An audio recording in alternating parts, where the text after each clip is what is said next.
नमस्कार दोस्तों, जय हिंद। डिफेंस डिटेक्टिव के एक और एपिसोड में आपका स्वागत है। मैं हूं आलू।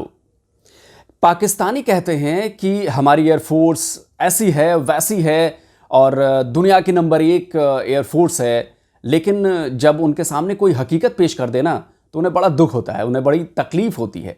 और अभी जब मैं एमएम आलम वाला वीडियो बना रहा था तो इस दौरान मैंने पाकिस्तानी एयरफोर्स से जुड़ी कई किताबें पढ़ी, उनके जो कई पूर्व एयर चीफ थे उनके इंटरव्यूज़ को खंगाले। इसी दौरान मुझे air commodore Sajjad S Haider, जिनका जिक्र मैंने एमएम वाले वीडियो में किया है, उनका एक ऐसा इंटरव्यू मिला जिसमें उन्होंने पाकिस्तानी एयरफोर्स की पोल खोली है। उन्होंने बताया है कि कैसे 1965 की जंग में एयरफोर्स की जो टॉप लीडरशिप थी वो फेल हो गई थी। वो टॉप कमांडर्स थे, वो काबिल ही नहीं थे उन हालातों को समझने के लिए जो जंग के दौरान बनते हैं और उनके मुताबिक प्लान तैयार करते हैं। आप भी सुनिए।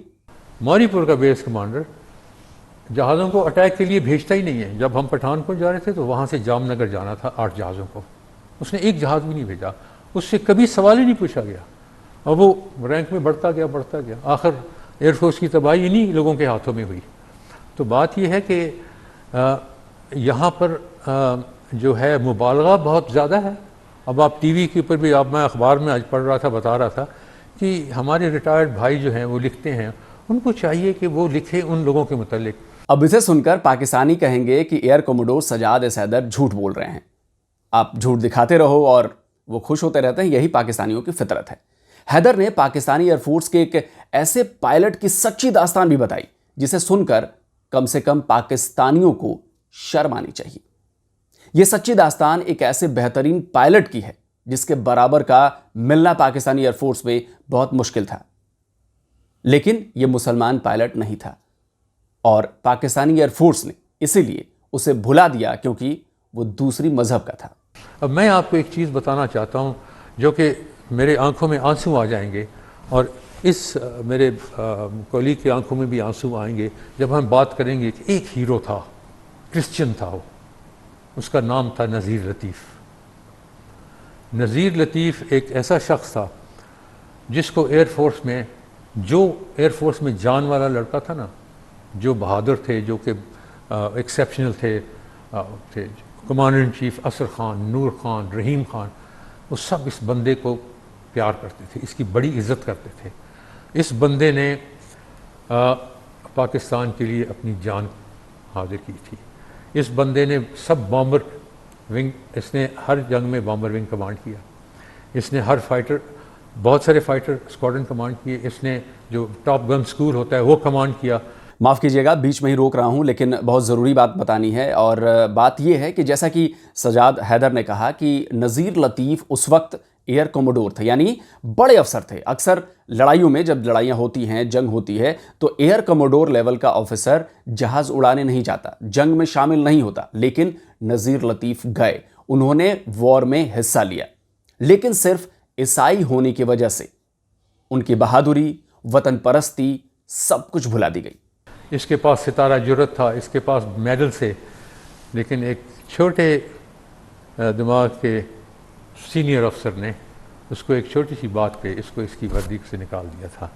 और उस शख्स ने इस किताब के लिखने में उस बड़ा हिस्सा है, उन्होंने इसको ऑथेंटिकेट किया था, क्योंकि वो मेरे कमांडर थे जब मैं फ्लाइट लेफ्टिनेंट था, जब मैं स्क्वाड्रन लीडर था तो वो मेरे ओसी विंग थे और बाद में मेरे बेस कमांडर थे।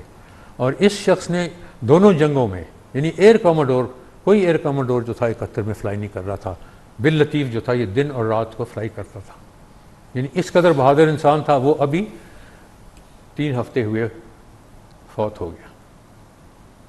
आपने सुना कि अखबार ने लिखा, मैंने एक आर्टिकल लिख के भेजा है डॉन को, अगर, और वो मैं चाहता हूँ कि कौम के हर बंदे को पढ़ना चाहिए कि एक क्रिश्चियन ऑफिसर ने इस मुल्क के लिए क्या कमाल किया था और कितने दर्जे का आदमी था। इस वीडियो को मैंने इसलिए दिखाया क्योंकि पाकिस्तानी एयरफोर्स के इस झूठे दावे का पता चल सके जिसमें वो कहती है कि पाकिस्तानी एयरफोर्स बेहद प्रोफेशनल एयरफोर्स है।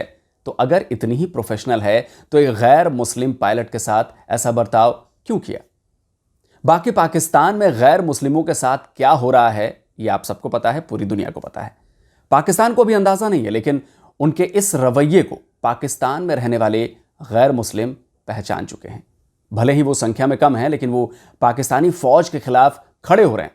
खैर छोड़िए इन बातों को, ये पाकिस्तान का अंदरूनी मसला है।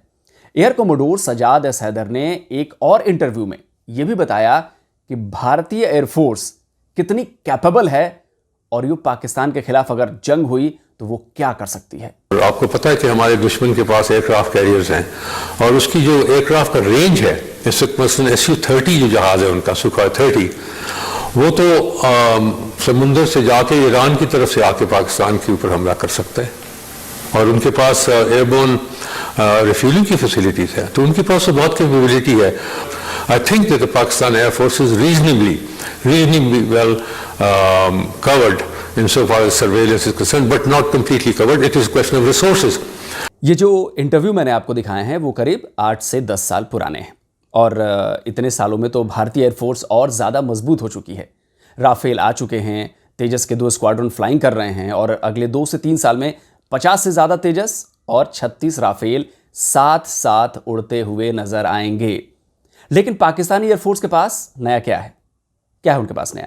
JF-17, जिसे चीन की एयरफोर्स भी इस्तेमाल नहीं करती, और जो पुराने विमान हैं जो फ्रांस से लिए थे उन्होंने, उनकी तो मेंटेनेंस भी फ्रांस नहीं कर रहा। और चीन में जो बनाए जा रहे हैं ये JF-17, इसके लिए पूरी तरह से पाकिस्तानी एयरफोर्स चीन के ऊपर ही डिपेंड है। और बात सिर्फ फाइटर जेट्स की नहीं है, बल्कि उनके सपोर्ट में जो तकनीक होती है, जो इक्विपमेंट्स होते हैं, उसकी भी होती है।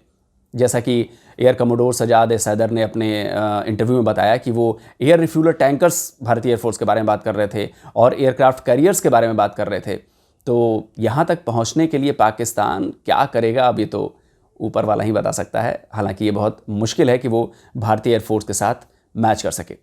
तो दोस्तों, उम्मीद है आपको ये छोटा सा वीडियो पसंद आया होगा, लेकिन मैं ये कहूँगा कि इस वीडियो को ज़्यादा से ज़्यादा आप लाइक करें, ज़्यादा से ज़्यादा शेयर करें, ताकि पाकिस्तान के प्रोपेगेंडा को एक्सपोज किया जा सके। और इस मुहिम में आप हमारे साथ शामिल होइए, और इस तरह आप शेयर करेंगे तो आप इस मुहिम में हमारे साथ शामिल हो जाएंगे। जल्दी हाजिर होता हूं एक और नए वीडियो के साथ। तब तक के लिए नमस्कार, जय हिंद।